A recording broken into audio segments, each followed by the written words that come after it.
যখন আমাদের কাছে টাকা থাকে না বা টাকা কম পড়ে, আমি ফার্স্টে একটা কোশ্চেন রাখছি তোমাদের কাছে।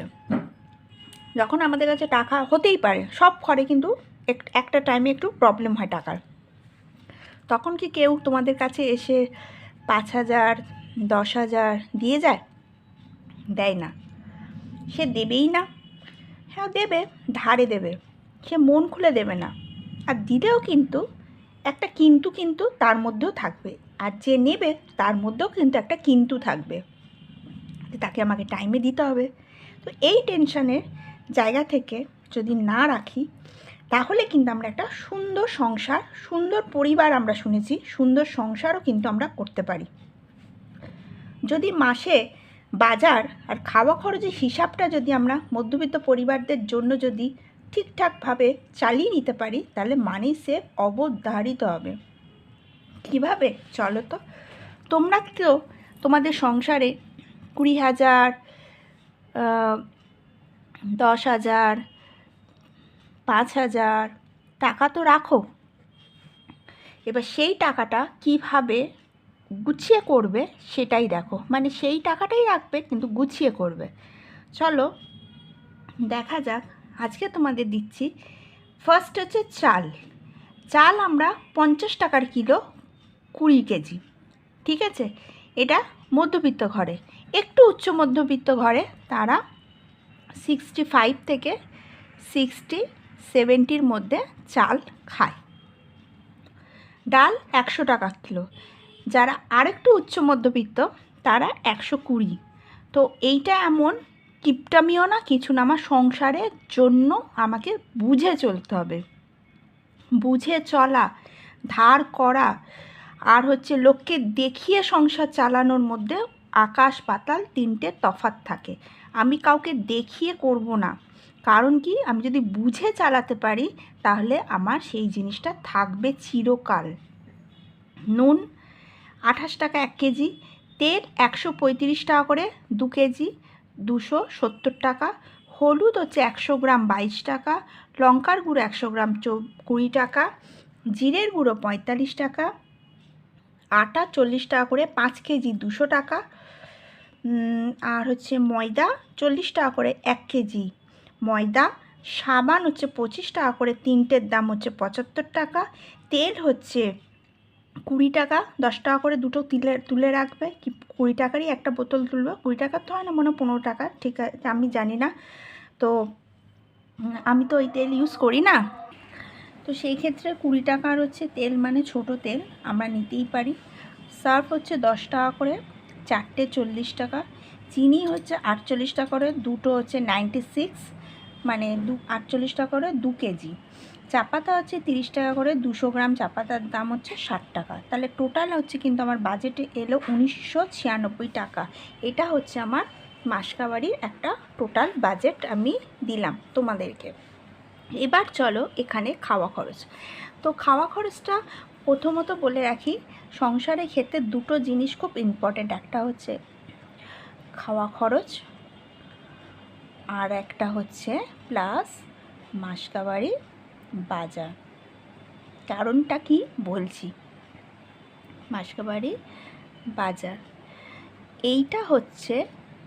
এটা হচ্ছে সব থেকে বেশি ইম্পর্টেন্ট। মাসকাবারি বাজারে আমাদের চাল, ডাল, নুন, তেল হলো আর আলু। এমন পরিস্থিতি এলো, লোকে একটা দিন খাওয়া খরচে বাজার সে যেতে পারলো না, ধরো ঝড় বৃষ্টি, সে বেরোতেই পারছে না।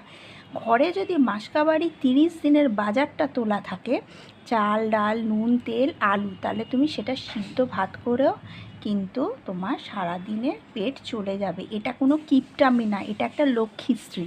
আমি এটা ভিডিওর মাধ্যমেই বললাম।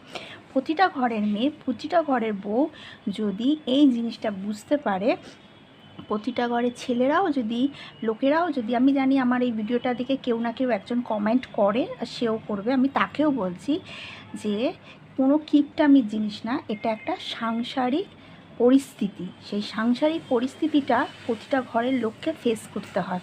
ঠিক আছে, এটা কোনো অভাবের জিনিস না বা কোনো অভাব না, আর কোনো কিছুই না। মাথা উঁচু করে বাঁচলে এমন একটা প্রবলেম হলো, তুমি বাজারে যেতে পারছো না, সেদিন বাজারই করতে পারলে না। যদি তোমার মাসকাবারি সারা মাসের মাল যদি মানে মাসকাবারি জিনিসপত্র যদি ঘরের মধ্যে থাকে, তাহলে তুমি সেদিনটা চালিয়ে নিতে পারবে।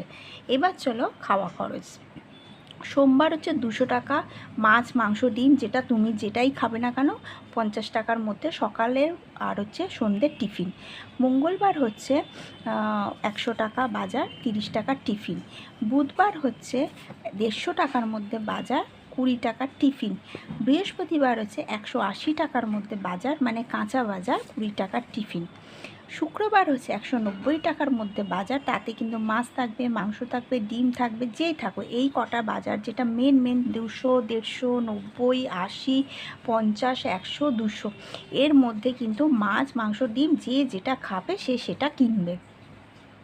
বৃহস্পতিবার 180 টাকার বাজার, 20 টাকার হচ্ছে টিফিন। শুক্রবার হচ্ছে 190 টাকার বাজার, 20 টাকা হচ্ছে টিফিন। শনিবার হচ্ছে 150 টাকার বাজার, 20 টাকা হচ্ছে টিফিন। রবিবার হচ্ছে 200 টাকার বাজার, 50 টাকার টিফিন। এটা হলো কিন্তু আমার পার্ট হলো খাওয়া খরচ, মাসকাবারি বাজার আর খাওয়া খরচ দুটোকে প্লাস করলে তবেই কিন্তু আমাদের সংসার ঠিকঠাক চলবে। এবার চলো একটা জিনিস ইম্পর্ট্যান্ট, যেমন হচ্ছে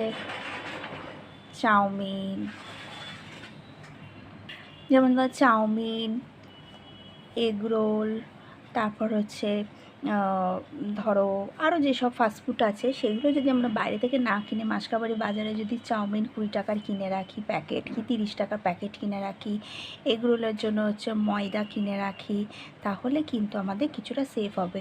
আমি তোমাদেরকে বলি, এখন হচ্ছে ধরো 30 টাকায় এগরোল, সেটা হচ্ছে দুটো কিনলে 60 টাকা, তিনটে কিনলে 90 টাকা, কিন্তু তুমি 10 টাকার ময়দা প্লাস ধরো 3টে এগরোল বানাচ্ছ, 21 টাকার ডিম প্লাস শসা পেঁয়াজ নিয়ে 10 টাকার হলো, তাহলে কত টাকা হয়ে গেল? তো 20 10 30, 30 10 40 আর 1 টাকা, 41 টাকার থেকে 50 টাকার মধ্যে তোমার হয়ে গেল। যদি 50 টাকা হয় তাহলেও আমার কিন্তু 40 টাকা সেভ হচ্ছে।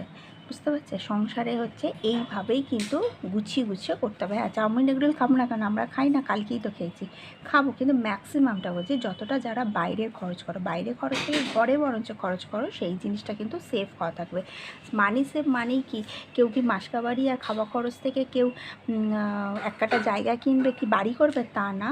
সেভ করা মানে কি, জিনিসটা অপচয় হলো না, সেই জিনিসটা তোমাদের মধ্যেই থাকলো, ঘরের মধ্যেই থাকলো, নষ্ট হলো না, শরীরও ভালো থাকলো। হ্যাঁ, বাইরে খাবার খাবো, অবশ্যই খাবো, আমরা খাই, অনেকেই খায়, কিন্তু কি সেটা লিমিটেড খায়। যারা ম্যাক্সিমাম খাও তাদের ক্ষেত্রে একটু সংযতভাবে চললে ঠিকঠাক হবে। ভিডিওটা ভালো লাগলে লাইক শেয়ার সাবস্ক্রাইব করে দিও।